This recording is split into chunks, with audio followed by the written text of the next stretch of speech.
noddini mi yetta jooma salli si noddini yeah Dr. Sprite Pull us up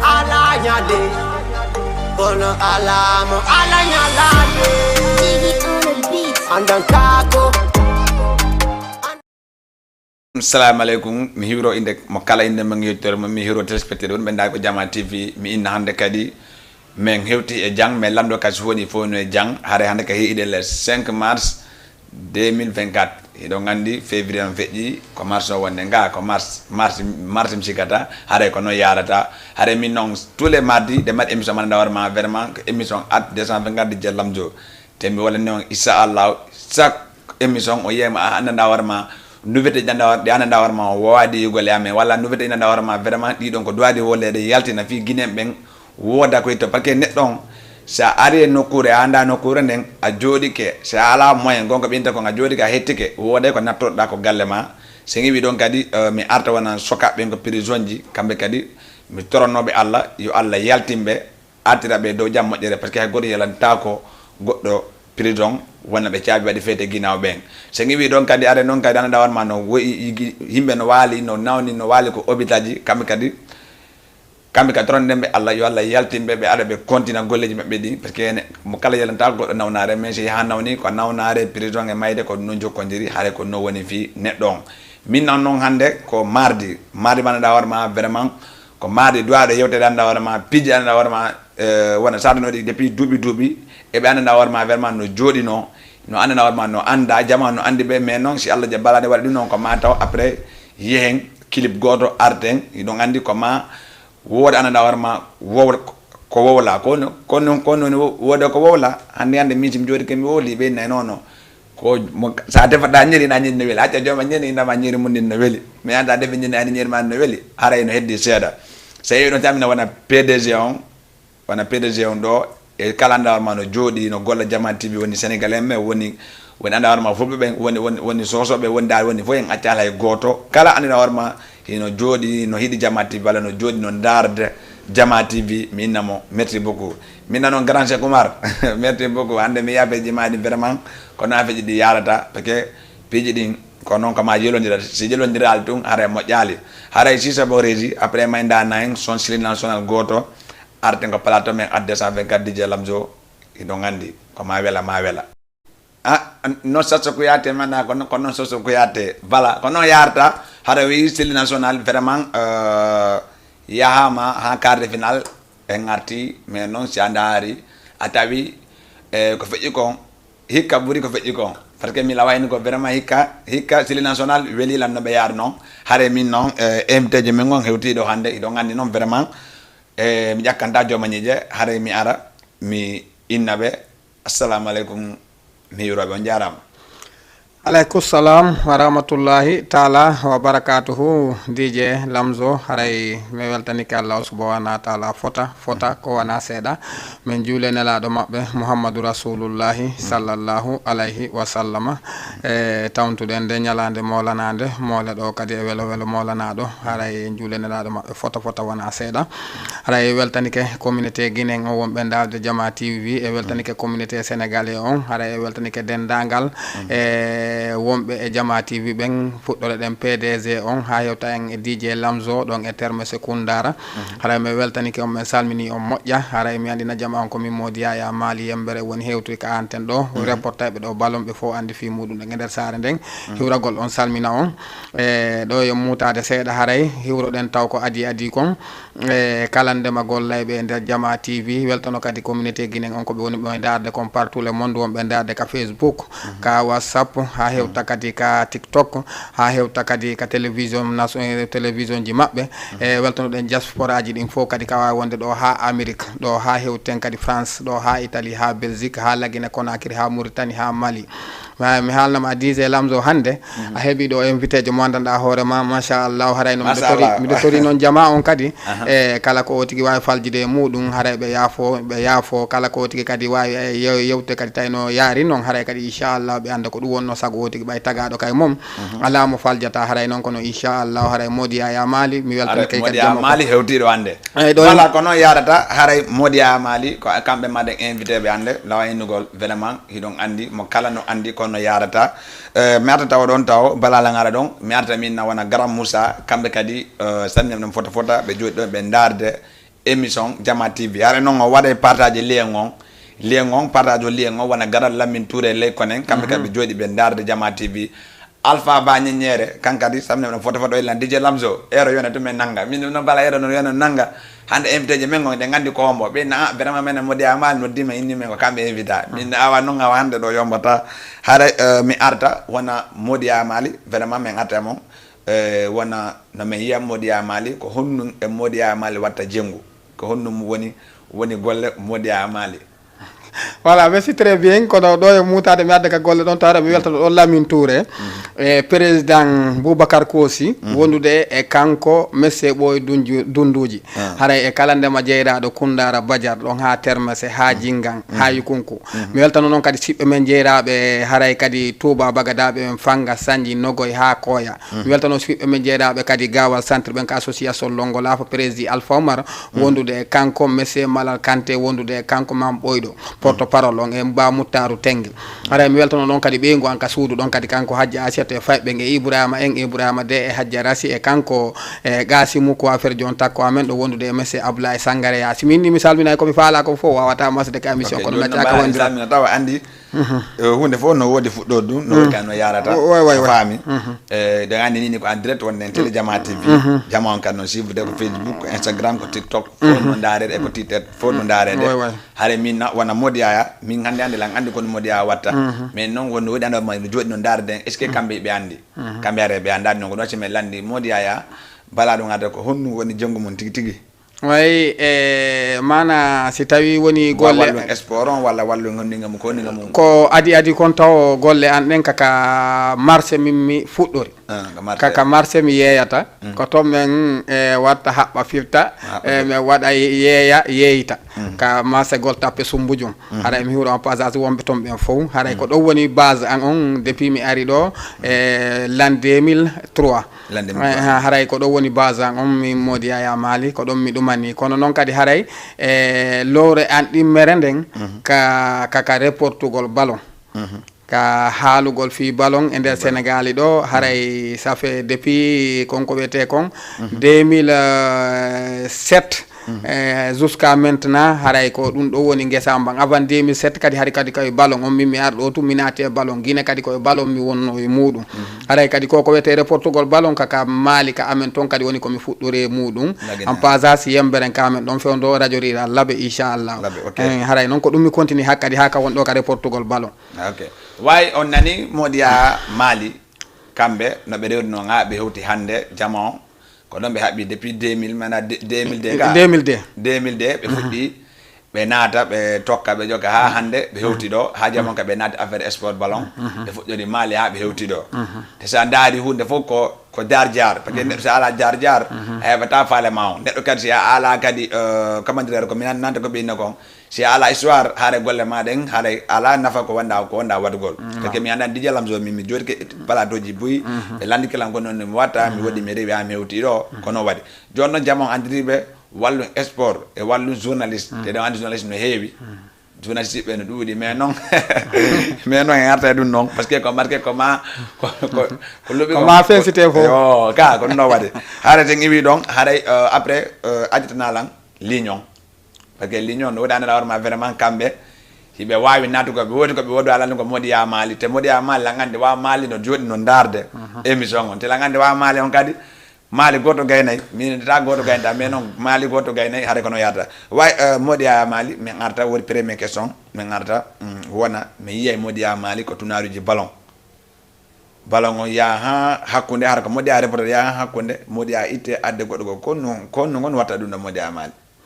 Voilà, merci Lamzo. Andi matière de journaliste, surtout journaliste sportif au Sénégal ɗo haray no weeli fi wela fi kono noon kadi haray min mi yetta Allah subhanahu wa taala moƴƴa min ko min tun kadi e ballal Allah Allah ɓuuri okkude ɗo min mi ala ko sans frontiére fuɗɗi mana fongo limbi ɗo ha Dalaba ala ɓe mi waɗanal ɗo reportage ballon ala ɓe mi gollidali mum ɗo association par ce que eɗen mbawi ɗo 74 AIC ilandema Sandaga ɗo ha mema Tingueji eɗen mari 74 AIC on andi ka ballon law ko pita wonno base ballon on law dongol tuuma ko ɓe wonno ko uddutuno ɗo heede 78 79 ha 80 ilandema noon 80 ha 2008 ɓe jokki ha 2007 andi ko 2007 stade Hassan Diouf woni ko liɓa ko 2007 noon ka stade Hassan Diouf o liɓano 2008 2009 Allah waɗi gawal arti e Mourandou ko wiyete association Longo Lafa nde Longo Lafa atte Mourandou jokkiri noon ha Mali arti ka wiyete Touba Bagadaji ɓen ha Allah waɗi kadi wano kamɓe laaɓe particulièrement ɓe juntu ɓen kamɓe kadi ɓe arti e Mourandou juntu Petoy juntu centre ha Thiallo ha Tinkin haray ɓen ɗon fof min gollidi e muɗum mi gollidi ɗo noon kadi haray kadi surtout association Gaya on kadi ɓen ɗon fof min gollidi e muɗum ɗo haray tigui on kadi ɓe ano ɓe 100% himaya fof min gollidi e mum ɗo mi noddama ɗo partout juste artugol question kalani ɗo landa matière des journalistes haray menen komin tawno ɗo no wowla ɗo ko Allah hinno duwa e Mori Konde wondude kanko Garan Sadio Palaga yo Allah fewne e yafoɓe e kanko Saydou Mané e doyen Ceerno Telimile haray ko ɓe wonno wadde ɗo reportage par ce que minen ko doyen Ceerno Telimile monsieur Mané en ko ɓen ɗo woni ko waɗi men formation ko ɓen ɗon men yaade e muɗum ha Allah waɗi o tigui yalti hewti ka hewti ɗo konko wiɗon noon kon juste ko gonga mana o yiyay ɗo woɓɓe no fokkintini ɗo reportugol tournoi yaha ha e Tumbere woɓɓe kadi woɓɓe arde kono noon min Allah no waɗi juste hara e wonneji non nini ko télé wonni ko ma yewten paki ko no waɗi haboto modi amali andi wodi ko waɗi paki ko no waɗi hande info ɗen andi hande wona Jammala Badi président ɓe invité ma ɗo wona Sadou Lemiren invité ma ɗo wona kadi journaliste woɓɓe kadi ɓe invité ma ɗo a faami te min hande modi amali no wodi piƴande hoore ma gila mi fuɗɗi ko modi amali komi andi modi amali ko reportage ballon mais sa yi ko ɓuuri kon no reporta tu ha ɓe ara ɓe na changé ɗum ɗo walla waɗe ɗum ɗo tawa mi anda kono watta ɗum ɗon kono watti mi feñi tan mi landi fi yo jam on andu kono waɗi ɗum ɗon juste ko watta ɗum ɗon kadi andi a reportage ɗo ha tawa kadi woɓɓe no ara no faala janngugol woɓɓe kadi ara naata tawa no woodi toon ɓe inna tawa woodi toon miñiraɓe maɓɓe ara fuɗɗo kono tawa woɓɓe ɓen ɓe ɗaatina ha moƴƴi ɓe ara noon ɓe haɓɓito ɓe naata e Mourandou tawa ɓe basaki juste man e laawi ha naɗi rewede ɗin donc noon minen noon si mi yeehi ha min tawi mi yiini waɗi ni mi yi Mody Yaya mi pottitora e doy par ce que min ala komi poɗanto hande komi yiiɗi fof ko formude fof yaadude e fof donc mais noon kadi e wondeji taway ballon ji ɗi no fottanimi ko yata dimanche andi ko par dimanche samedi e dimanche ɗo ɓurata heɓude ballon surtout ko dimanche ji ɗen donc haray tournoi ji goo no ñoƴƴodiri mi tawa noon sino ñoƴƴodiri ɓayana si mi senditoto mi yaara nokku goto mais noon hatta kono haray ɓe mi woni e yaadude ɗon ɓe nodda ɓe no Mody Yaya juste ko ni Mourandou woniri taway noon no woodi kadi matière de journaliste menen journaliste on kadi no woodi ɓe andaɗa hoore ma woɓɓe ɓen haray no kutanade Mourandou tawa no hawji sago muɗum hara ko jetten goɗo ko ligne anden ko mbo wa alo assalamu aleykum aleykum salam wa no wawi ça va salam on noy jaddo hiɗon e jang no welde alhamdulillah inde ngettone hiɗo nodda men on to ko Jeyla ha Jeyla depuis 41 depuis 41 kono wonɗamen ko Facebook wonɗamen ɗan ko walla ko télé wonɗamen ko en direct antino woɓɓe ɗo télé ande darama ane ko pay kon kubiya kon anditi koy kubiya mi anditi wawi hande ko Mody Yaya haali maɗen invité jo kono wata ko yewtaɓe ɗon bon Mody Yaya minen min ɓooyi wiide ko tournoi ji et puis que c'est un grand encouragé envers son travail quand même puis kadi ko félicité ko ɓe encouragé ɓe andina ɓe golle ɗen sinoti ukkiki e muɗum heɓay il faut welay parfois mettay quoi tu vois mais Jeyla oui a ɓuɗe télément on seeɗa télément ɓaawa ɗuytata seeɗa si wan famindigol Ouais, mais c'est normal. abu tellement bawo seda Ambidouti, c'est bon? wa ok kon yata modi a mali pakistan dari wana tunade gingangon ko kambe onno report me ye hander joni be tibe be addi goddo go dun non kon an wota ko wala dun non Bah, peut-être que nous wonde hara ko confondale yewtireji mabbe ko national mala be hidaka wala jama on hidabe jentade andi rek neddo hida wawi haldude goddo budget arayon ha nokku tawa budget mo haldudo ngon e dole on tigden confondale quoi tu vois so on tino dari no faale invitima adi en tant que journaliste andi fofota alla fonnade fo dole quoi wallahi donc à un moment jugo min ko mi yata modiaya en tant que journaliste be ara no kerigo be hebay jama on ouais mais harna mbuddi fami ouais me fami monsieur Dieyla oui envers ama allama asina sabu gingambe ci be sabu mara don hara godo jonnaɓe 100 francs ñande go e nder konko mottodir ɗon wode be joniɓe ɓe taw ko ma rewre ma heɓa ɓe quoi wallahi tu vois andi hunde fof ko sabu ko andi golle ko golta ɗon sa a waɗi sabu ñande waɗɗa sabu on andata ko ñande sabu on feñinanima ha sabu addunoɗo ɗum ɗon o a ɓurta e famude jaga waɗugol sabu no moƴƴi quoi wa ok Dieyla merci beaucoup mais weldike ouais jarama are waɗa naɗa ko Facebook waɗa partage lien o nani no andi an kadi chez nous no andi kenen kundaro la ngandi sai kundaro goto gaynay ga et puis hiron dalan don grand jango grand jo ombo Boubacar Sidi le meilleur journaliste de la commune de Koundara Boubacar Sidi ala ben problème moy wala arab on ga ouais la arab hatta al bariya anta al mutar merci beaucoup frère jarama monsieur Yaya du courage monsieur Yaya ok monsieur Dieyla haray vraiment ok modi amali on nani ko woli kon kanko vraiment o encourage jama hande mon ko men ko technique ana on to woni ko technique on dirisa on force hande ko mi force na matela mi force fami ka no wana war ko yetta ba ko modi amali non ok on nani ko monsieur Dieyla woli kon vraiment o woli andawarma ko mat important e ko no wadi hande no wodi sabuji andawarma wobbe no ar rewgol yiyaw arna 100 francs parce que hunde na mbudi so wonno ko mbudi hande on jotta ko jonni don do on fami mais hande ko nun ko o question mo ndenge mun nane on ganti don on après yo ton ko do woli ko way question zuso ka wonno den nane don côté matière de journalisme haray konko min non kontum min hina podanagol mbudi addilang e mudum hina gollugol fi goddum go addilang e mudum parce que wondeji me yahay noko go mido andi no me yarta mido andi no men acita te difficulté ji men fotata ton din ko min tun ande Allah andi to no wonirta e wonde kadi men heba weleje mudum ka yata wa ta dum annade on andi min ko gollangol communauté ginen on buri la welde ko mi ferma place an on da wonde ta ko mi hebata ko place an ko kekide balla lalla no buri ko mi dogata mi yaato kon kono min mi tawata il faut mi dogana public on no welalan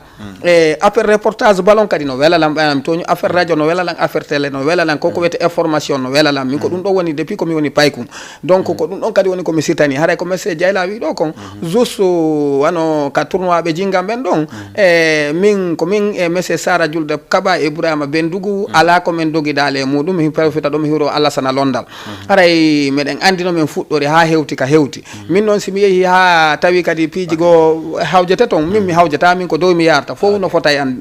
monsieur Lamzo ok modi amali haray on nani dum don mais non ka sandadi gonko indon kon hunde fo siati kemane hunde awati siati kemalande hunde ngada wati to ko ya no ko go men da dari kay wona union termaison wona lamin tourele ko nengen kambe vraiment o yi tunaro ngila fuddi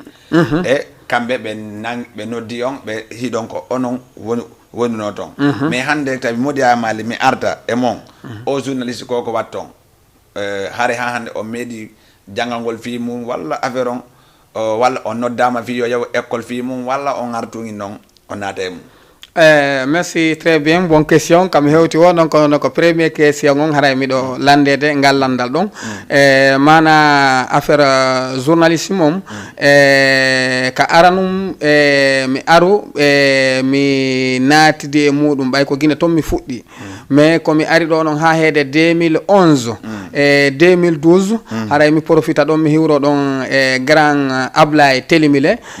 haray ko ɓen wonno ko waɗande men ɗo formation 2011 2012 2013 formation matière de journaliste ko honno natirta ko honno joɗota ko honno yewtita e public on ko honno andirta ɗiɗo ko ɗiɗo wowlata ko ɗiɗo accata haray ɗum ɗon ça fait 3 ans e mana mi waɗi entraînement fi ɗum ɗon ha Allah waɗi e machallah mi puusi e ballal Allah mi woni e yaade seeɗa seeɗa ha Allah waɗi e machallah o tigi no yaltude no hewtude ka hewti ɗo ni machallah comme ça veut dire hande o meeɗa waɗgol école fi mum mais on woodi goɗɗiɗi andarma o bittanama e mum ndi affaire no yarda voilà mana min joɗaki justement fi journalisme e kono haray noon nde mi wawi mi continue ha kono nde mi continue ɗon ha on garan ɗum joɗon ari o waɗanno men formation éducation affaire journalisme par ce que kanko ko ɗum ɗon o janggani e affaire sport mais non est ce que hiɗo mari carte mandawar ma oɗo woni menen woni harana guinéen ɓen tu woni so on carte on son hollirimo kala ko oɗon yawgol on waway naadugol est ce que on carte on carte on heɗon jooɗima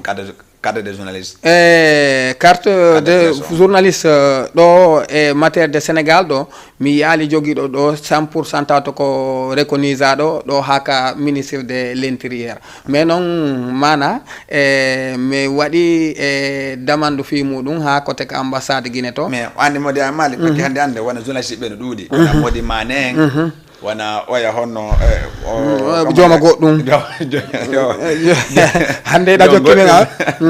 wana jo goɗɗi wana ɓe kadi ɓe Telimile doyen ceerno Telimile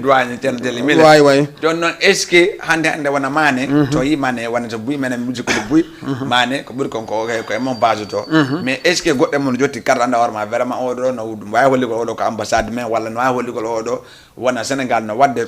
wona championnat walla Sénégal no wadde newetan est ce que to yeehi harana on invita est ce que o waway ƴettugol on carte ɗon holliro naato juste haray kadi bon question ko haalɗon ɗon kon haray mana on carte ɗon mi liggintinnomo 2014 2015 on carte ɗo wawino liggintinede 2014 2015 e hoore Mouradou yombundu yomba kono noon mana o régulama o ɗumannama ha paari kono noon hiɗa andi ko wiyete kon il faut heɓa ko wiyete kon ɗuma assurance normal wawa validude complètement quoi kono noon haray mi dogguno fi makko ha Allah waɗi mi hendi premier carte an on ha Allah waɗi ko on ɗon mi woni e deɓurde justement ha fewndo ka woni ɗo ko ɗum mi jokki wa ok haray on nani modi ya maali no waɗi piɗiɗanda warma vraiment nde wawi landogol ɓe to woy ka piɗiɗanda warma vraiment hiɗen droit natgol landogol par ce que sport on innaka ko min tun walla ɗum ɗon ballon on innaka ko kamɓe tun ballon kadi innaka ko ɓeɗo tun on faami haare ballon on ko fi men fof tentino wona ɗum ɗo fi lagui noon kadi men wolay haare o naatay noddo men ko 78 106 82 38 wawen yewtugol fi laguine wawi yettugol e fi journaliste lagui noon e wawi yettugol kadi e fi ko honno laguine woni yargo e ko honno kadi fi ballon on ɗo e wallu e tunnaji no yaha ha e lawol kala e ko honno watta no tera ndaari wona tournarmation o dogi andana warma wona 2 mois 3 mois himo dogude a faami te sa ndaari nder maɓɓe a sikkay e Irak e to honno a sikkay ko Pakistan wonde Afghanistan ok temi wona wadde gala wona ɗin tunaji ɗon no mari dole walla wona no waɗi ɗo ni mi ala ɗum ko honno watta ɗum dunda modi amali merci très bien a arani lanɗo kadi question moƴƴo dise Lamzo mana ka tournoi Aygel Cehel Massi ko tournoi mo andanɗa hoorema ko tournoi yaajuɗo ko tournoi marɗo doole mo taw yejjutu noon hara e tournoi Aygel Cehel Massi on noon kon ɗum watta ɗum ɗon juste hiɗon andi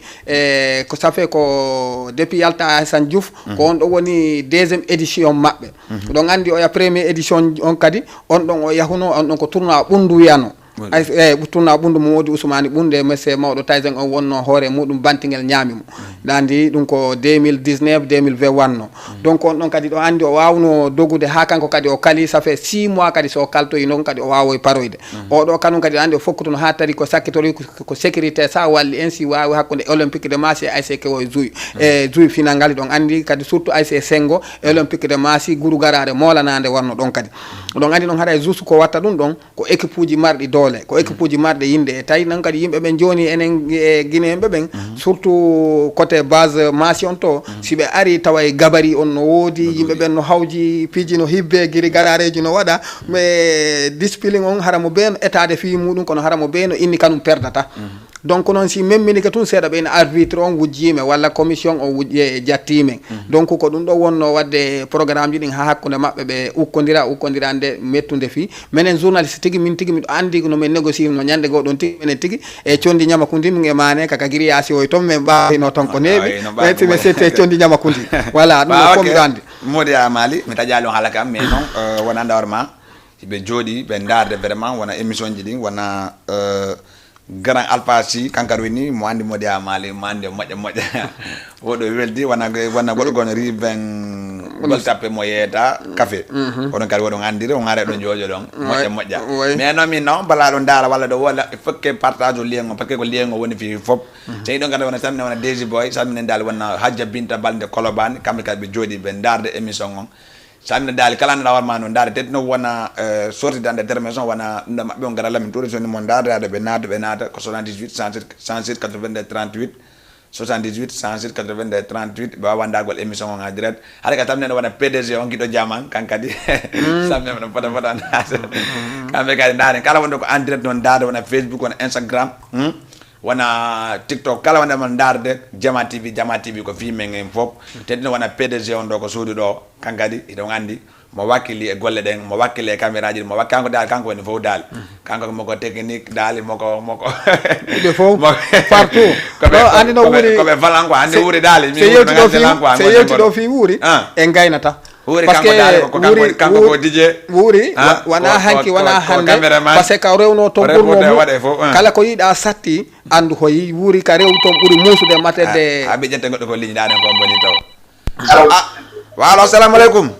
aleykum salam no wayi ça va esiraɓe on jarama esiraɓe ko Hadja Binta Balde Kolobane Hadja Binta Balde Kolobane no wayi meɗen e jang hiɗon e jang hiɗon e jang no maɗan on ikke gay no musi on foy ɓe jang alhamdulillah émission mon o weeli machallah merci beaucoup Hadja Binta awawa weltanama ono weltanama nam minni on ɓuuɗe télé mon on seeɗa wawi famude go ok on ɓuuɗe télé mon seeɗa machallah émission mon no weeli machallah min dara on ɗo wa ok hande ko Mody Amali min invité mi sikkile onon ko siɗɗa men ɓe hande hande ko Mody Amali kono yiyata on ɗon sina miɗen hiiroɓe ɗo miɗen nanndo siɓe jang haɗa ko siɓɓe maɓɓe jeeraɓe maali woora ala miɗen hiiroɓe ngurden fof kadi miɗen nanndo siɓe jang Hadja Binta mi hirike ɗo Mody Mama Saliou Diallo e Bobour Andou Marama Siré Diallo e Mamadou Diallo e jama wonɓe jentare ɓen fof kadi ara mbe wiri Kadiatou Togo e kanko tigi Binta Pita e nene a Marama Siré Har Yalla e nene yaɓami fo nena ngay siyasi nan julde nan bente en Hadja Marama Tane en Ceerno Diallo Dalen ara mi hokkiɓe fof dal accali hay goto émission on no weeli no foti machallah merci beaucoup ani no ara yo Allah ɓurte wallude hiɗo andi noon kono wadde en seeɗa ko yiɗo hokkela Mamadou ɓay min kono hokkela ko sira ko tolla min Mamadou falaka Mamadou non ko sire hokkumi o mi hokkima Marama Siré nani ok ala problème Hadja Binta on jarama ok inchallah ara mi hokki Mamadou Yaya Modula ɗon on e Mama Sali Tokra Mody ara ɓe fof mi hokkiɓe kamɓe kadi ok on jarama awa merci ara mi hirke jama on fof Jama TV machallah no weeli darde kadi on jarama ok ara yo Allah moƴƴinangen ok merci on jarama ok voilà kono yarata hare ɓeɗo koɓe komo woora maali ko toon ɓe waɗi kamɓe kadi non min émission ɓe maali ɓe non non wi ɓe naatay kay inchallah parce que ɓe naata ko 78 107 82 38 78 107 82 38 en andati ɓe woni ɓe maali ɓenno ɗo ga e maali no heewi ɗo tew maali no yaaji ɗo kadi par ce que donc hiwraɗen monsieur Boubacar kamɓe kadi wo ko yo reporte numéro on ɓe faama haray ɗon e pompier baratal e Saliou Alpha Bari e ɓen koɓe gaya kamɓe kadi haray wowi ɓe reporte numéro on kadi fi ɓe wawa famude kadi numéro mais reporte ay 78 116 82 38 78 116 82 38 wawa natugol enen e Modia Mali parce que no waɗi piiji ɓiɗi anda hoorema vraiment hande de duwaɗi wolgoli walla hande kadi piiji ɓi teddi ɗon wona laggine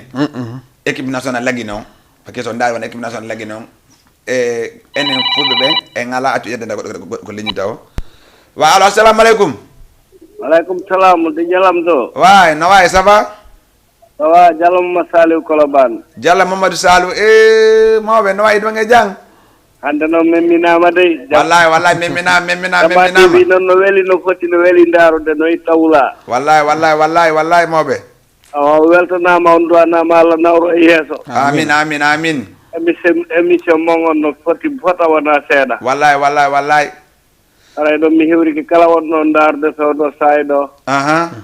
mi weltanike jamma on fof kala wonɗo daarde jamma TV dohiɗo e suddiɗo kala wonɗo daarde miɗo daarude mo wallahi kaw Salou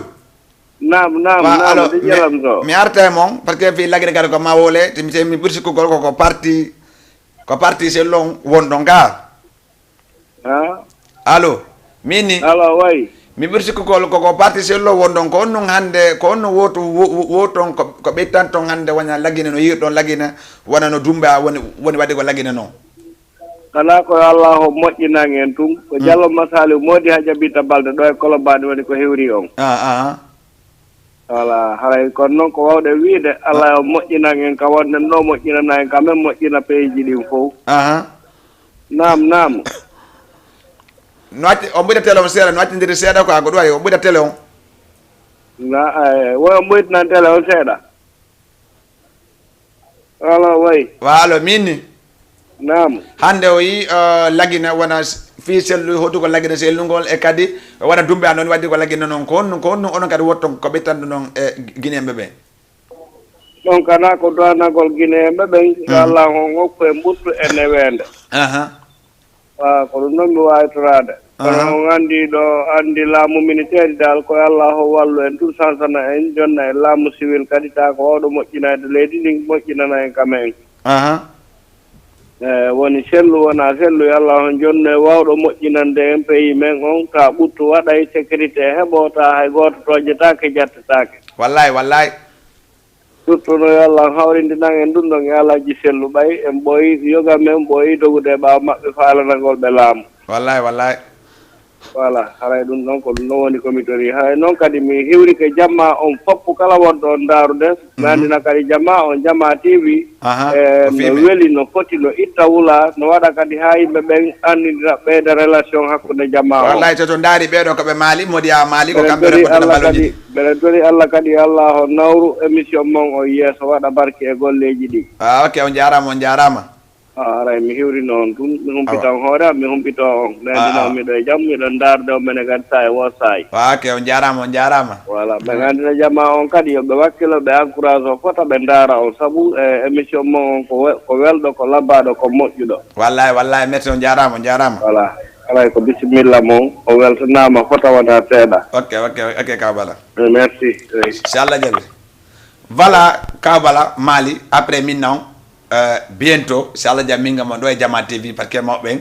ila gandi affaire ji ɗi ɓe wawi peeji ɗin quoi mais non peeji ɗi mbaɗano woole ko ma noon kam tigi ɓe jooɗo ɓe woola peeji ɗi annduɗa hoorema peeji ɗi ɓe wawi waɗugol ɗin par ce que on waɗi min si mi woli ɗo komi anda walla mi joola mi woli ɗo anda norma min komi wadda famugol haara moƴƴali andan si woni kamɓene jooɗoto deddi noon ko suuma e ɗo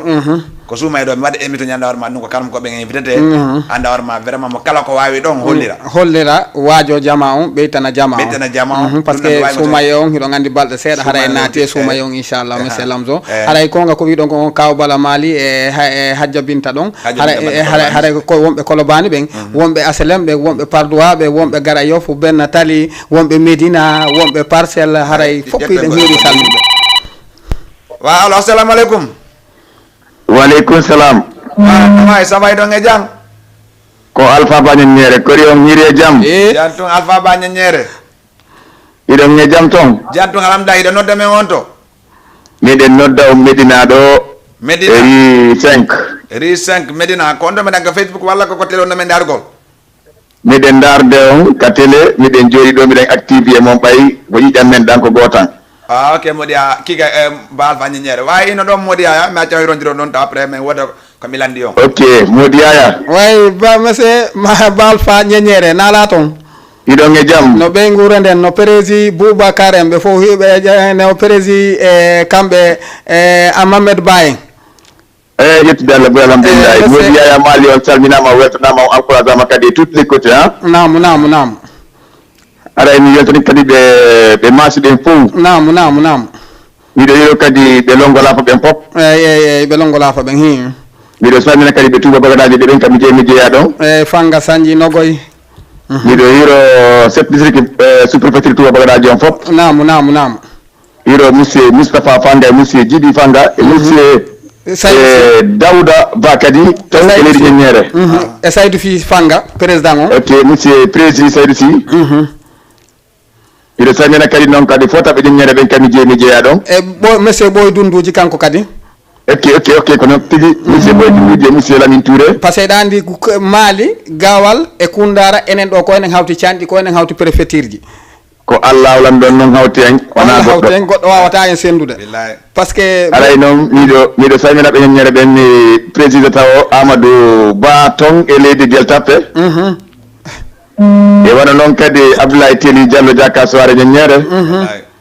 e Abdou Salam nyere e Modi Gadiri Abdou Gadiri ton Kermassar naam lando staybe jam ton naam Alpha Ba way Alpha Ba atanga modia Mali tila wayni ko gila ngendira modia Mali bari seda konnu wata modia mbati andari wana modia Mali woni balonji boy no fuddo be arabe fuddo ya hander tawana kambe konnu yata dum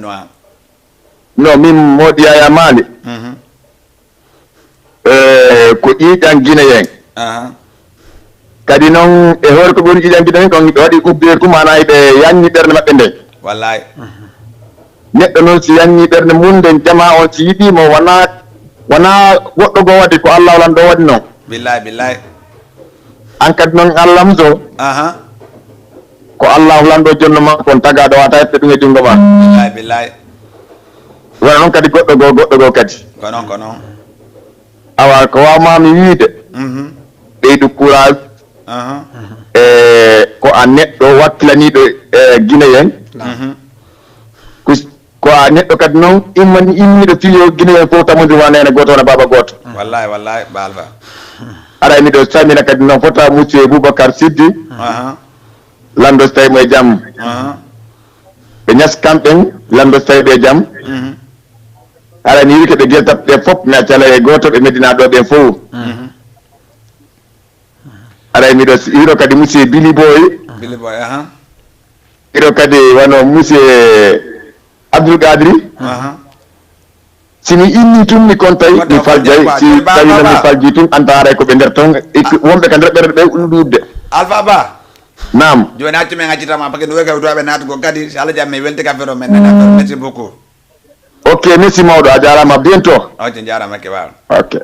voilà ba Alpha Ba ñeñere kankadi o yi kanko natɗo joni noddi par ce que ko noon affaire ji yarata min noon hannde ko moɗi a maali waɗen invité o haalde o annda warma ko wona annda warma ko gabiranji e fi tournaruji ballon on mais ha hannde est ce que modi amal est ce que hannde tournaji ɗi walla ɗo wona maasi wona siidi ndewlo ɗi ɓe watta en tournaji en est ce que hannde joueur jo ittama e nder équipe Sénégal ɗo haɗa ko waɗaɓe tournade itta est ce que ha hannde meeɗi o meeɗi jougo équipe nationale Guinée mana ɗi tournaji waɗa formé depuis 2002 ha hannde hewti hannde non iwɗo ɗo yaari équipe nationale Guinée yiyaka taw mais ko juuɗo équipe nationale Sénégal yiiɗen Souleymane Camara Souleymane ka iwdo ko ɗum ɗo men yeesu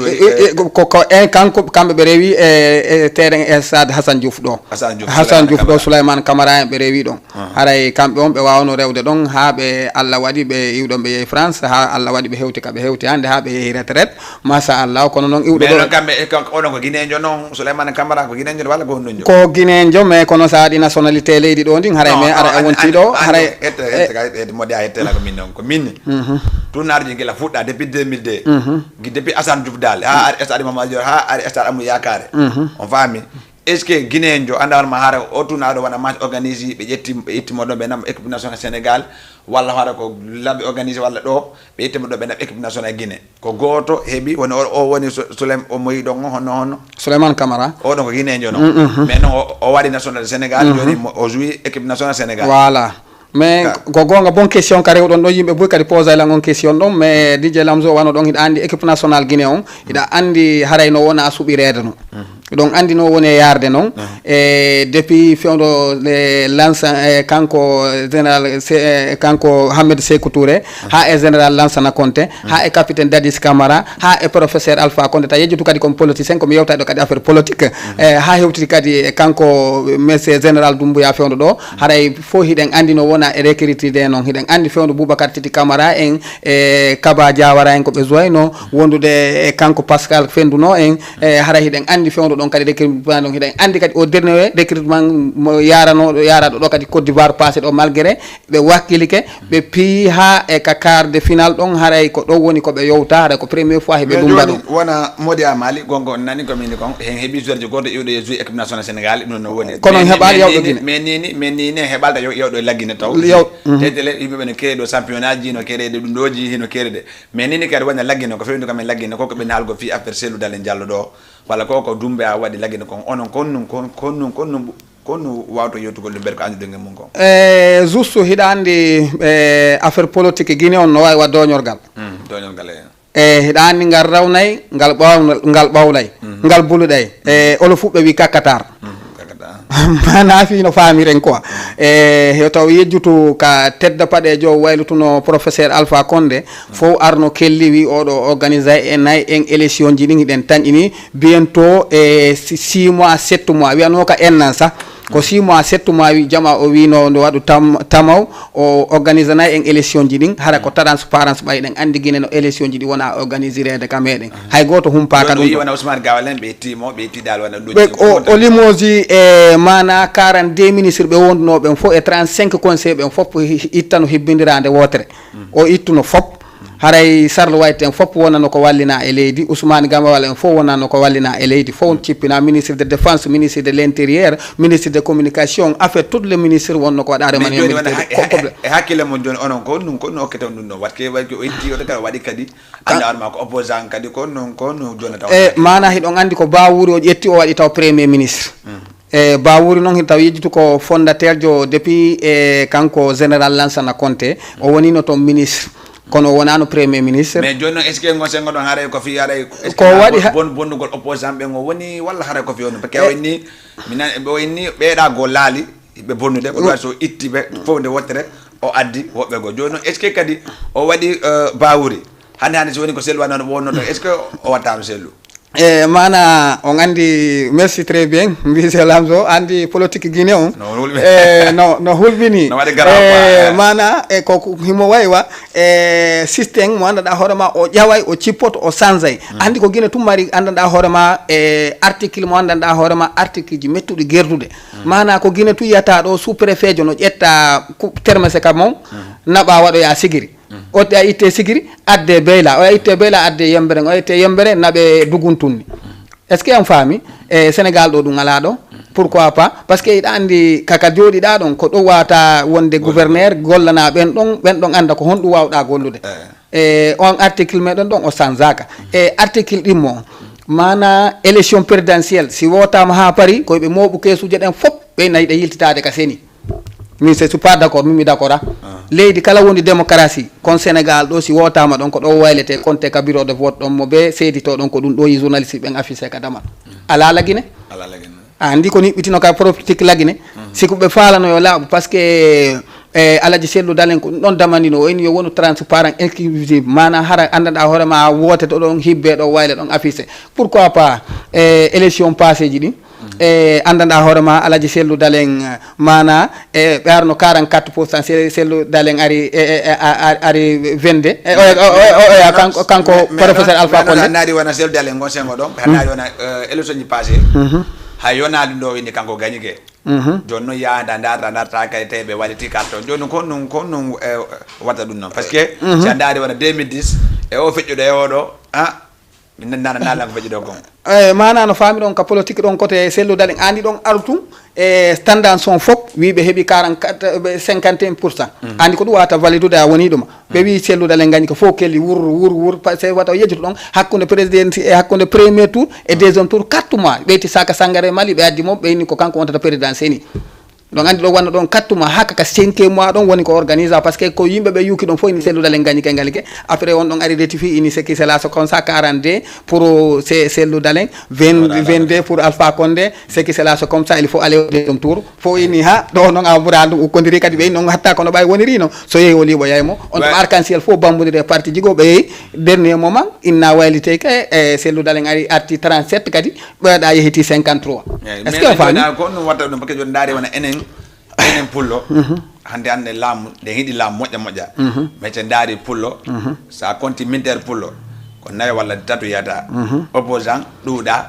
mais sa ndaari wona enen ko armé en ala ko armé enen ko andi jam on andiren ko commerce joni est ce que ɗum ɗon sattata fiye pour le laamu lagine mana juste si tawi kadi juste ko wi ɗon noon konko noon wonirta so yii konko wiyete ko temedere kala ka armé guinéen a tawa yimɓe yimɓe sappo e ɗiɗo woni ka yimɓe jeenayo woni fulɓe ko noga e jeegom fop ko maninka e soso e berse e kisi donc kamɓe noon ɓe yaw janngude law ɓe yaw informatude law kadi Allah waɗi ɓe heewanade ɗuma goo sinaka ka état ɓe himmani enen noon Allah waɗi immande mon nden mawɓe men ɓe law tawi kaka commerce natuɗen ka wallidirgol ɗon woɓɓe immo tun kadi arda Sénégal ga woɓɓe yara Bissau woɓɓe yara Libéria woɓɓe kadi jangga ha para premiére année deuxiéme année troisiéme année rek moɗon jeeni mawɓe mon ɗuɗa moyen seeɗa yalta tawi ɓe wawa nadde ka arme moƴƴa ɓe hettinali ha e dernier moment ɗo si innama communauté pol on sen hewti e nder Guinée fof ko enen ɓuuri ɗuɗude ko taw yejjutu mais sa daari ke enen ɓuuri ɗuɗude kono mais ande ko ɗuɗɗe so waɗi ngala ko armé est ce que ɗum ɗon sa tawi fiyo pullo laamu lagine ndaɗo wona hande par exemple hande wona leydi ko wonnen ɗo sa ƴewona centre walla wona daari wona police ji ɗin fof ko Ba Diallo tun nanta Ba e Diallo sa ari o haalnama ko haalta kon jedda kaydi manta ndaari wona min o passé kaydi ja nangama mais komi yeyi komi haal olof tun hani lampulat no mi haal etede ko bureau maɓɓe ton mi kono mi haal tun olof o hande lampula parce que mbarke mandi komi guiné joko pullo comme makko o inni awa ko ɗum ɗo ko ɓa waɗi ɗum ɗo ko ɗum ɗo yoɓata andi merci DJ Lamzo on andi si tawi to woni konko wiɗon ɗo andi tedda paɗe mana wotode watte kono ɓe yafanolan seeɗa ko faale maɓɓe on ɓurete doginede kono faale on kan kasi woni enen ka hiɗen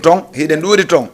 hayte ɓe yiɗe tournugo carton ɓe waɗata ɗum ko carton siɗen ɗuuɗi toon marsata kono capitaine généraux e edde kan e chef de bataillon ɓe andi ko ɓe jogiti chef de bataillon en capitaine en edde kan en ko ɓe jogiti conele ɗe donc si ɓeɗo noon tawi ɓe jooɗi ke ka bureau to wi fo enen wi ɓeɗa gañi edde kan en to ɓe yiltitike to ɓe yilti ko hunaji maɓɓe woni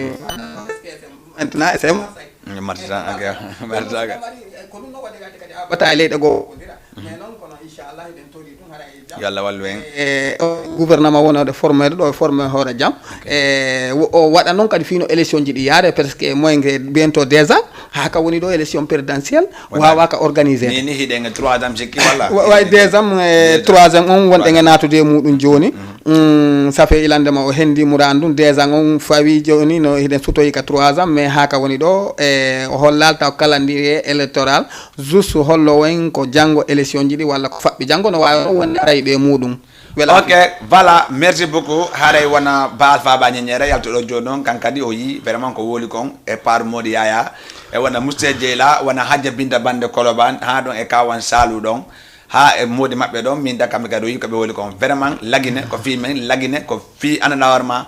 ko yango da andawar ma lagine ci musi en fo musa en fo pakke ko ton jeeden di jamen nan ko binde kon ko leggal bo en mayo mba wonta tan nora dun non a chaque fois mi wala dun non comme ça veut hande haji de mari kaydiji do wala de mari kaydiji France wala de mari kaydiji Allemagne wala kala ko madden kaydiji hande si wadi pan sa nani woni leydi ko no woni janji wona jang ay be inna o do ko woni gaarijo nattemo walla ko woni gaarijo o hotay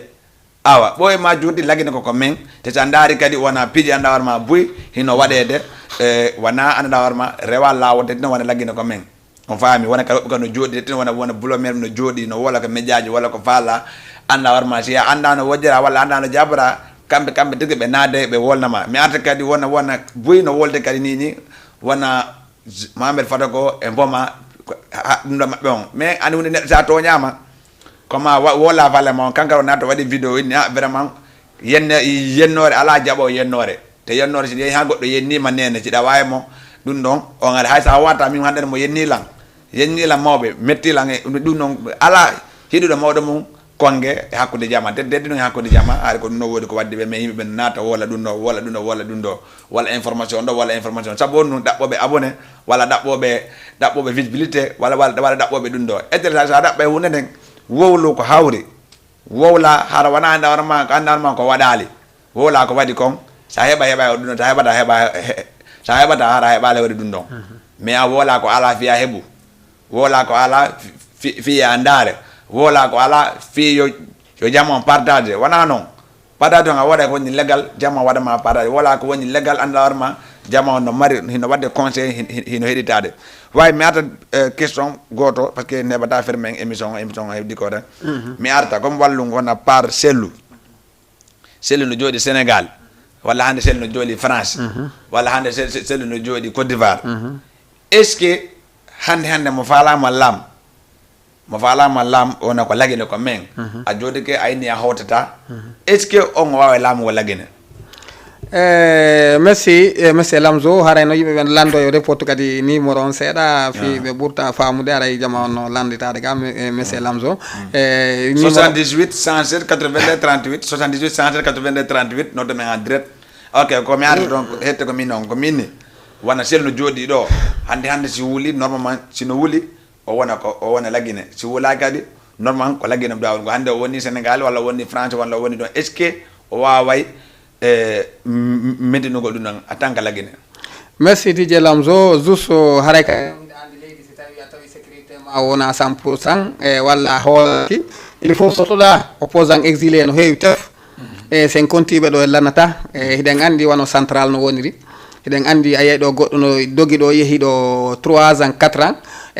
wobbe 7 ans wobbe 8 ans be yaha ko so atti o hewti ka aéroport après non o jabbo yaajungo o wadane welo wi molanangi parce que ko hondu wadi ha o dogi o yi ko tabita o tawma o doga hay ka galle makko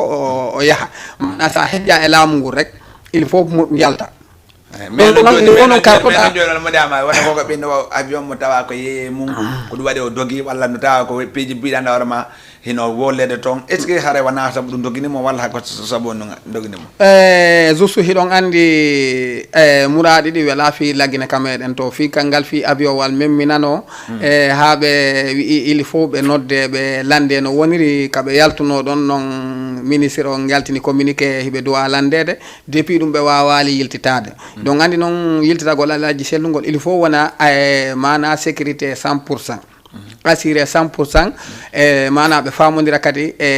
jodi be actuellement o wattu don on zéro be nini lamugum be inna hi be d'accord opposant be yaltube be fo no wawi artude surtout alaji selludalen parce que kambe woni opposant historique ko kambe woni ay sammede ko kambe woni sammude donc non konko wiida don ko kadi yombata ya laamu lendi nga jodaaki nder ton il faut gerdeda kon non kadi sa yehi kadi cipporo tun kadi a wadi fip kadi a hewta a nawrama ka président central ande mo sengo don ko ma suusa da woni ya laamoto walla ndaare dum be kendande sa ndaari do juste baybe woli o immino arti on wala peji di fofol nandi o woli o ha ati bubi ka mi hande ta woni ga ayni an ko ma tuma butti o si wota joni butti est ce que wobbe pirigol to men est ce que be wallete e gonga e yimɓe buyi harayno waɗi ɗuma seeɗa kono hatta mi haalana on tun alaji sellu dalen sayde ɓe wawi yiltitade laggine o yiyay kadi 100% sayde carte affaire o kadi o yiyay kadi golle molanaɗe mais probléme on laggine welanaɓe jooɗade fewdo ɗo actuellement nomi yirino e ko ɗum waɗi so wi par ce que aña añuɗo jooɗagol kam mum waɗa congrès parti on renouvela parti on yewtida e jama wonɓe toon ɓen andina jama on no woniri mais noon mimiɗo tañƴini koɓe huulani ko ha élection ji ɗin huuɓane walla ha premier ministre wonno e arɗo ɗo on e wonama actuellement wonɗo ade ɗo wonno ɓe signa accord wondema yo jama on arto ɗum uddito ok nani ɗum noon haare mi arta kadi question ma ndawarma dernier question maɓɓe on après bara ɓe wani to wona moƴƴa maali hiɗen andi ɓe ko ballon ɓe watta ɓe reporté ballon ƴettenta goɗɗo ko ligne taw bala jedde goɗɗo goo wa alo assalamu aleykum aleykum salam wa no wayi ça va jam marsa no ala tono ɓe ngure jaddu hiɗon e jang yettude Allah alhamdulillah innange toon hiɗon nodda men on to non mi yaafike on ɗo mi hiwren to lando siɗon e jam joni ɗo nodda men on to joni min ganda wayi enen fof koye hunde wottere mi wii mi wodi wano débat ji si kadi hara on seetinali si tawi kadi on seetinan ɓe trop yaafuye ala probléme eɗen heɗitte on walla waɗa ɗon en dédicace ji e sifa ɗin piiji e yawtingol programme uji émission ji fi ballon e programme uji hara goɗɗi duwa kande to wano piiji goɗɗi goo kam ɗo yaafino kadi noon so seetini hara mba yaafine noon ɗam ala probléme eɗen heɗitte on baba mi hedde min mi andite kono mi wolata ila heɗitte on non ok ko précis gaya on mi andi ok précis équipe gaya on président équipe gaya merci ok harami hewro lando so e jam lando no e jam Allah beedi jam kadi ok on jarama ok harami hewrike wano o invité maɗo mi hewrike mo moƴƴama gandi men tawdira e stade wano Assane Diouf to mi yiiɗi to ko laabiji kono no selli ke président Allah hettino kanko moƴƴa eyi harala ñuuro moƴƴa Allah dostimo jam mbiɗo jam ok miɗo yaafino kadi noon e moɗo so tawi komi yewti ko yewtaki non ko gotum merci très bien merci beaucoup ok on jarama haare kamɓe kadi ɓe wolno ko mane important ko noon mais noon suudude ɗum ɗo ko mande sunne mais noon ala benn probléme si Allah jaɓi moƴƴi e grand ko noon andi kadi ɓettongo goɗɗo kadi no moƴƴi kadi mais noon hande kadi wolɗen ɗo kam kadi koko toon jeeɗen koma kadi wowle e fof ko laggina wonne mais noon ala benn probléme kadi waɗe kadi obité jandawre ma wonɓe ɓe hettagol ɓen so woni moniki haade ɗen toɗi ɓe yaafo e ɓannama kadi no daade no weeli ɗum haare ko noon faaliranoɗe wonne yewtugo ko fi daali no yaara par ce que hande millan hiiɗi pullo laamu ko men ciiɗi hara ko waro lagguide fulɓe ɓen fof milan hiiɗo pullo laamu par ce que ko ƴiƴangal la ko par exemple komi haalna de milan hiiɗo pullo laamu laggine woni sellu woni Ousmane Ga woni goɗɗo yo pullo laamu tu laggine min ko no weltata ɗum ko kala faami ga mais noon yala probléme joni mi yewta haray ƴetten goɗɗo kadi ko ligne wa alo assalamu aleykum allo grand wa no wayi on no wawi to no golleji jam to alhamdulillahi ina nangue to hino nodda men on to ameɗen ndirama Bentali ouais no way toon émission no weeli billahi no foti ammayi merci beaucoup ayika meɗen hettima wallahi o courage ayika walla mbiɗo faala hokkan ɗon musique goto quoi ok ala probléme ok de nani ok merci beaucoup voilà Mody Yaya min garta mi arta question dernier question o wi ko ɓeɗo wollo kon vraiment kamɓe kadi e weltanike ɓe mi arta koɓe woli kon ok mi arta wona ni Mody Yaya ko honno woni ko honno projet Mody Yaya projet am mana woni onon nini ko honno woni fi wona ballon on ɗo ni honno wadde goni ko honno woni rêve mon ko honno awa ko ɗum faalami no association surtout guineɓe ɓe yawtira yesso e côté football on par ce que ɗon kadi andi football guinéen ɗo faalano hara évoluer ɓuuri ni malgré no évoluer parce que sa dari dernier moment andi Mali Gawal e Kounda enen ka plateau e manaka football ɗo depuis 2008 e ɓurɗon heɓude doole surtout association longola faka arno e mana haray tigi on programme han on koyo sukaɓe meɗen ɓe waw e juuɗe ɗo ha heɓa feere waw e yaltude yaha Maroc ko en timiɗen ha Algérie ha Europe hara ɓe anda hoorema si ɓe yeehi ɓe wallitoto internet ɓe maɓɓe wallitiɓe ɓe ɓawa ga on est maɓɓe on par ce que haalanama ɗo organisme football inen ɗo ko an organise ɗon mana ko waɗiɗa ko fi inde nden pour ya heɓu ton goɗɗum par ce que sponsor ɗuuɗa e muɗum ɗan ɗon ko sponsor wawata jogitade kono noon Allah waɗi ɗum sukaɓe no yiɗi sukaɓe no faala tournoiji ɗin no waɗi ni e saare nden ko stade ji manquirɗe ni tereji manquirɗen par ce que a yi ko stade goto jogiɗa ɗo kadi wala fi mais joni waɗa kadi wona exemple wona kadi ono ɓe journaliste ɓe mi yeey wiman souvent hara hakkundeji mon yaada moƴƴa te ɗum noon a gandi yimɓe hawti ɓe golle ɗum ɗon yadata hin wawi menen o dije kadi kono affaire o way mais non ñakkata mais est ce que ono kadi no woodi woɗɓe on wallitogol walla est ce que haare ono kadi iɗon faala soutena merci menen kadi haaray konko wiyete ɗon kon juste haray menen kadi ko non woniri menen kadi siko yiɗo amen mais avance e ɓuuri ni siko yiɗi amen heɓa ko souteni men ɓuuri ni siko yiɗi amen kadi hayɗo ha mais réconisé partout le monde carte ji amen ɗe réconisé e nder aduna o fof siko faali amen on par ce que ko menen joɗani ɗo sport guinéen on ɗo siko yiɗi amen koye muran ɗum heɓɓudele ɓuura noon mais kadi konko wiɗon ɗon kon kadi côté haldugol fotta on surtout menen journaliste on on andi journaliste matiére journaliste technique ji wonɗi nde to ɗin fof a wawataɗi yewtude kono fof muɗum men fotta e wonde men nayodira ni tawa ɗo gandi ɗo sifude men kono hatta kadi min gurguruno kono simin yalti kadi miɗen gandi ko min goto ko minen hawti golle par ce que no yewtita ka plateau ɗo ni simiɗo jooɗi to iɗo gandi no serti no serti mais noon toujours hara meɗen waɗi ouvert toujours meɗen udditani toujours minen journaliste kadi meɗen andi par ce que meɗen andi ko homɓe woni e arde meɗen andi invité meɗen andi parrain meɗen andi marrain meɗen andi kadi joueur ɓe ɓurɓe keldude ɓen si équipe kadi fokkiti kadi kono mi yeeɗo ndenɗaji ɗon koɗe ko jonnoɗo ha par ce que ko waɗi wadde ko ɗiɗo goɗɗo yalti ɓe immoroto tawa joni mais ko noon lanso non ko noon min feƴƴina goɗɗo yeeso mana mais kono andi mourad ɗin fof écartugol surtout hay wonde ara ko ɓuuri konko mi woni hoore iɗa andi mouranduɓe laafi bataille ji ɗin kono fof mon juste Dj Lamzo mourandum min etoto min guru garan hakkude amen kono simin yalti komin goto numéro ji amen ɗo fof no ɗo min noddodiray min famodiray kadi min mi heɓa ɗo projet kadi mi nodda ɓe fof min are fotte mais kata no woɓɓe kadi andi kadi wondata e 5 journaliste yo woni e plateau goto aɗa ndettere haray mi ƴetta denne auditeur goɗɗo walo assalamu aleykum ok haɗay ko noon yadata Mody Yaya mi arta mi inni hande wona on en tant que Mody Yaya journaliste hiɗon mari soutena ki ɗon hiɗi wallitede fi journaliste mon on walla ou bien ono journaliste welon tun fi o naate mum vraiment ka début ko journaliste a ɗaɓɓay fi no heɓira walla ɗaɓɓa yandaɗo ma ɗo darde no yiɗi waltagol Mody Yaya Mali ko honno ɓe rewrata ha ɓe nodda ɓe wallito ko gonga juste surtout siɓɓe men wonti ɓe Europe ɓen haray projet ji goo wonno komi heɓuno côté 2014 kono haray haka wonɗo ɗi majjali e gramɓe goo haray kamɓe kadi ɓay wona publicité wonɗen eɗen euroɓe en passage kaɓe won toon haray ɓe wino Mody ɓe wawa men kadi waɗde ande sponsor surtout menen journaliste ɓe wawa men kadi wallitade kono ha joni wonno ko falli ha joni ɓe wallitade ha joni mi ali taw kono noon meɗen tori kadi ballal si woɓɓe goo kadi hettike no wawi kadi wallitade men par ce que mi haalane kadi Lamzo golle amen ɗe ɓuuri muusude golle waɗɗe riksi ko andanɗa hoore ma e wonde minen yahay ɗo mi reporta ɗo ballon ha woɓɓe sittito e ɓawnodame Mody Yaya hari ko onon occupe no wonɗo reportide noon ko ɓeeɗa wonanno ɗon andi tournoi sa landi kelan ɗo tournoi hombo ɓurno sattude o mi haalanama e difficulté molanaɗo tournoi mum mi sattude ɗo tournoi wiyete tournoi moyen Guinée andi ko ene wonduno ɗon enen e DJ Ibou ko Sidi Ndelo wonno ko organisé mo on ala komi naɓali on tournoi ala komi dogidali on tournoi ɗon ha hewti ka hewti kono amiɗo andi no on final yara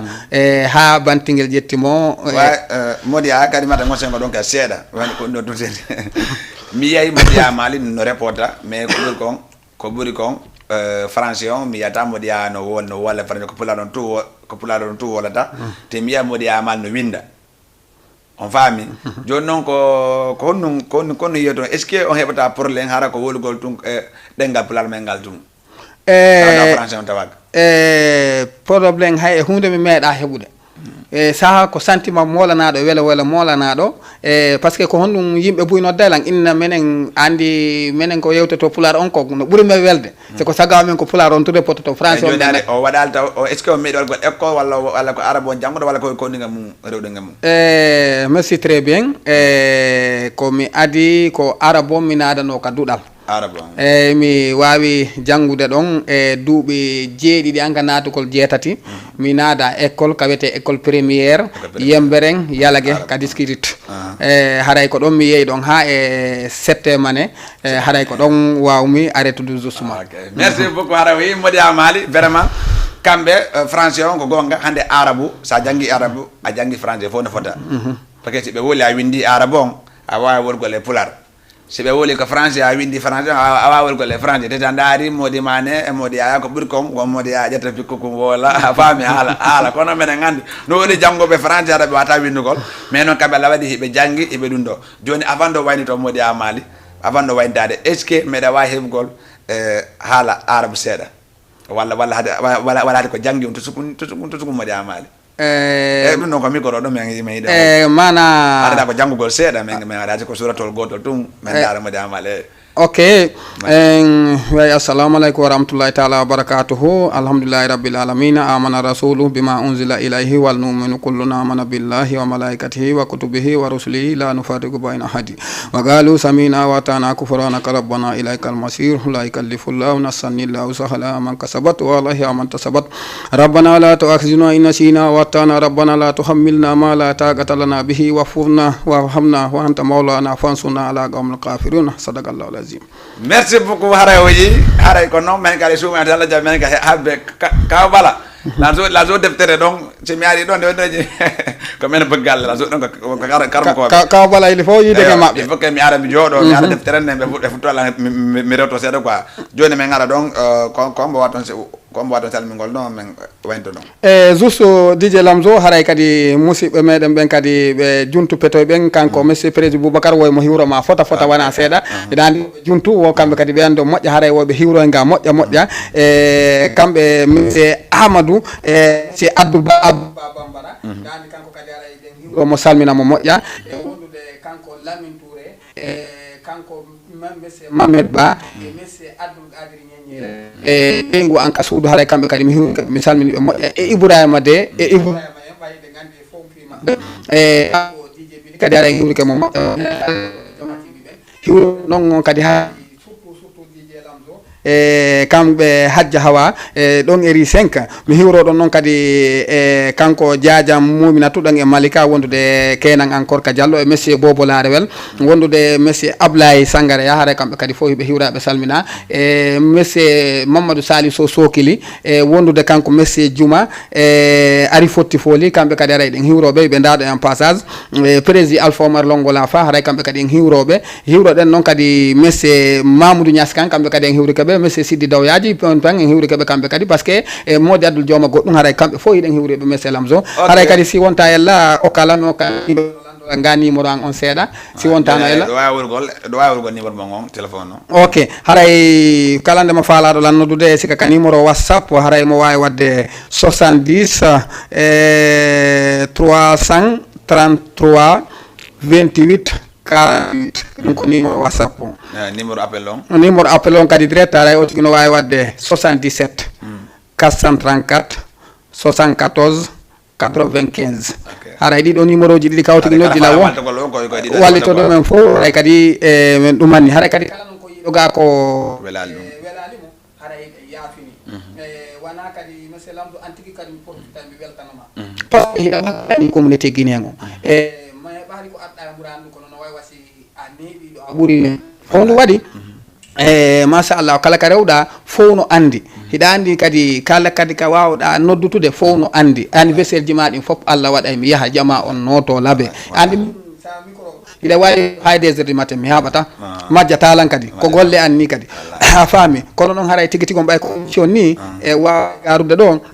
mi weltano kala wonnoɓe darude ɓen mi weltano kala citiyani ɓe Guiné wonɓe ɗo ɓen toroɗen kadi walle Jama TV mi arto e ɗo kadi mi arda ɓe goo kadi ɓe ɓurde ko hon randu woniri inchallah merci beaucoup Modia Mali merci beaucoup haray hande ko enen ga mabɓe wonduno do o yi hande buy wolama balongo wolama sport wolama lagina kadi fi affaire lamu kadi wolama parce que ko jonen den do ko fi dun non hande den ara fi musique jango men ara fi théâtre fa jango men ara fi lamu fa jangade men ara fi balongo parce que lagine koko men koko doade wolugo se wolal ko doade wolugo se acci kala ko doade wolugol ko ma wolen wode no anda war ma gongo be indi ko rek so yi anda war ma metti yon meden tori ya fu anda war ma weli yon ko non men fala anda wodu kanu jodi anda ko no lagine wona ministre anda ko hombo colonel on be anda ko hombo obotango be anda ko hombo ko sabu non kan men jotto men wala fi jamon andi fi menen andi ben jotta ko to men dejita ko mama yaldan ko men andi kon jamon anda fi dun non te dino wona anda ma jodi har gandangal duuda wona nenira men no jodi wona anda war ma kambe be voilà andugo ko no fati lagine hare ko fi dun non hare min non e samedi se Allah jabi de mat invité manda war ma ko Daisy Boy l'enfant de Koundara Badiar hare be Koundara ben préparer moƴƴa samedi 14h pile invité je men se Allah jabi hewde ma ko do te la ngandi non samedi yomata are merci beaucoup madame Ba merci PDG merci kala won don dargol Jama TV on jarama wallo merci beaucoup Yeah. Dr. Sprite.